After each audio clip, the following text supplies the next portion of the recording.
നുണ പറയുമ്പോൾ ബെല്ലടിക്കുന്ന വല്ല മെഷീനും ഉണ്ടായിരുന്നെങ്കിൽ ഇന്നത് പൊട്ടിത്തെറിച്ചേനെ. അമ്മാതിരി നുണയല്ലേ സെക്രട്ടേറിയറ്റിൽ നിന്നും വരുന്നത്.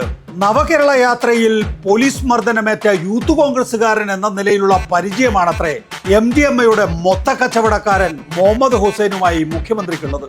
ഞാൻ ആദ്യമായിട്ട് അദ്ദേഹത്തിന്റെ ഫോണിൽ വിളിക്കുന്നത് നവകേരള സദസ്സുമായിട്ട് ലാത്തിച്ചാർജിൽ പരിക്കേറ്റു. ഞാനന്ന് ഫോണിൽ വിളിച്ച് ആശ്വസിപ്പിച്ചു. എല്ലാവരും ആശ്വസിപ്പിക്കുമല്ലോ. പെരുമ്പാവൂരിലെ നവകേരള യാത്ര നടക്കുന്നത് 2023 ഡിസംബർ 10.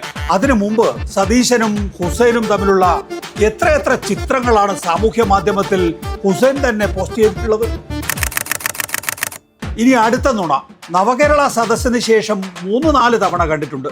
അതിനുശേഷം ഇയാൾ എന്നെ 3-4 പ്രാവശ്യം പല സ്ഥലത്ത് വെച്ച് കാണാൻ വന്നിട്ടുണ്ട്. അതിനുശേഷം 20ഓളം തവണ കണ്ടു എന്ന് ഹുസൈൻ തന്നെ സോഷ്യൽ മീഡിയയിലൂടെ പറയുന്നു.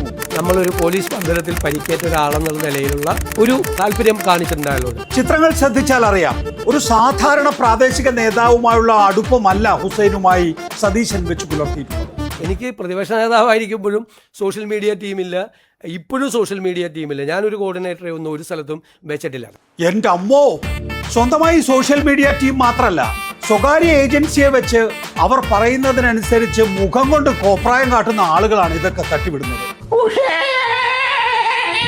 പ്രാദേശിക യൂത്ത് കോൺഗ്രസ് നേതാവ് VD സതീശന്റെ സോഷ്യൽ മീഡിയ കോർഡിനേറ്റർ ആണ് എന്ന് അവന്റെ ഫേസ്ബുക്ക് പേജിൽ എഴുതാൻ വേണ്ടിയുള്ള ധൈര്യം എങ്ങനെയാണ് ഉണ്ടാകുന്നത്? ലഹരിയുടെ 7 ജില്ലകളിലെ മൊത്ത കച്ചവടക്കാരനുമായുള്ള മുഖ്യമന്ത്രിയുടെ ബന്ധം രാഷ്ട്രീയമായി ഉപയോഗിക്കേണ്ടത് പ്രതിപക്ഷ നേതാവാണ്. പക്ഷെ അദ്ദേഹം കാട്ടിയ സ്റ്റേറ്റ്സ്മാൻഷിപ്പ് നോക്കൂ. ബന്ധം ഇയാള് മയക്കുമരുന്നിന്റെ ആളാണെന്ന് അറിയാതെ ബന്ധം വരാൻ, മയക്കുമരുന്നിന്റെ ഭാഗമായി നടപടികൾ വന്നാൽ നടപടി നല്ല നിലക്ക് സ്വീകരിക്കണം എന്നുള്ളതാണ്. ഇവർ മയക്കുമരുന്ന് കച്ചവടക്കാരാണെന്ന് അറിഞ്ഞില്ല എന്ന് പറയുന്നതിനു പകരം നുണ പറഞ്ഞത് സംശയം കൂട്ടുന്നുണ്ടോ?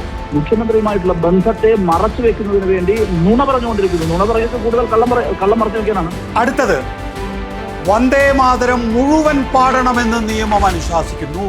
ആ നിയമത്തിൽ അത് മുഴുവൻ പാടണമെന്നാണ് നിയമപരമായിട്ട് പറയുന്നത്. പാർലമെന്റ് പാസാക്കിയ നിയമമാണ്. അത് ചെയ്യാതിരിക്കുകയോ ചെയ്തു കഴിഞ്ഞാൽ 3 വർഷം തടവ് വരെ കിട്ടുന്ന നിയമമാണെന്ന് പറയുന്നത്. മുദ്ര ശ്രദ്ധിക്കണം. ലീഡിംഗ് ക്വസ്റ്റനുള്ള മറുപടിയാണ്. ഉത്തരം പറയാൻ വേണ്ടിയുള്ള ചോദ്യം.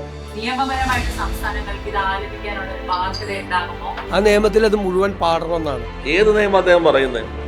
RSSന്റെ അഭിപ്രായം കേന്ദ്ര നിയമം പാസാക്കി പ്രസിഡന്റ് ഒപ്പിട്ടു എന്ന മട്ടിൽ അദ്ദേഹം അവതരിപ്പിക്കുകയാണ് ചെയ്യുന്നത്. കേന്ദ്ര നിയമത്തിൽ ദേശീയ ഗീതം കൂടി പാടുമ്പോൾ ആരെങ്കിലും പ്രിവെന്റ് ചെയ്താൽ, പാടണമെന്നല്ല, പാടുമ്പോൾ ആരെങ്കിലും ഡിസ്റ്റർബൻസ് ഉണ്ടാക്കിയാൽ 3 വർഷം വരെ ശിക്ഷ കിട്ടാം എന്നതാണ് പുതിയ നിയമം. അല്ലാതെ മുഖ്യമന്ത്രി പറയുന്നത് RSSന്റെ നിലപാടാണ്, കേന്ദ്ര നിയമമല്ല. മാത്രമല്ല, Bijoy Emmanuel versus state of Kerala എന്ന കേസിൽ യഹോവ സാക്ഷികളായിട്ടുള്ള കുട്ടികൾ ദേശീയ ഗാനം പാടാത്തതിനെ ചൊല്ലിയുള്ള സുപ്രീം കോടതി വിധി ഇങ്ങനെ. ആർട്ടിക്കിൾ 25(1) പ്രകാരം മതവിശ്വാസത്തിനുള്ള സ്വാതന്ത്ര്യം ചൂണ്ടിക്കാട്ടിക്കൊണ്ട് ദേശീയ ഗാനം ആലപിക്കുമ്പോൾ ബഹുമാനപൂർവ്വം എഴുന്നേറ്റ് നിന്നാൽ മതി, ഒപ്പം പാടുന്നില്ല എന്നത് കുറ്റമല്ല. സർക്കുലറുകൾക്കോ ഉത്തരവുകൾക്കോ മൗലികാവകാശങ്ങൾ ലംഘിക്കാനാവില്ല. ഇതുവരെ വന്നതിൽ ഏറ്റവും അപകടം ഇതാണ്. ചീഫ് സെക്രട്ടറിക്ക് ഡൽഹിയിൽ നിന്ന് അയച്ച കത്ത് ചീഫ് സെക്രട്ടറി LSCD സെക്രട്ടറിക്ക് ഫോർവേഡ് ചെയ്തു. അത്രയല്ല, ഫോർവേഡ് ചെയ്തു. ചീഫ് സെക്രട്ടറിയുടെ ജോലിയാണത്.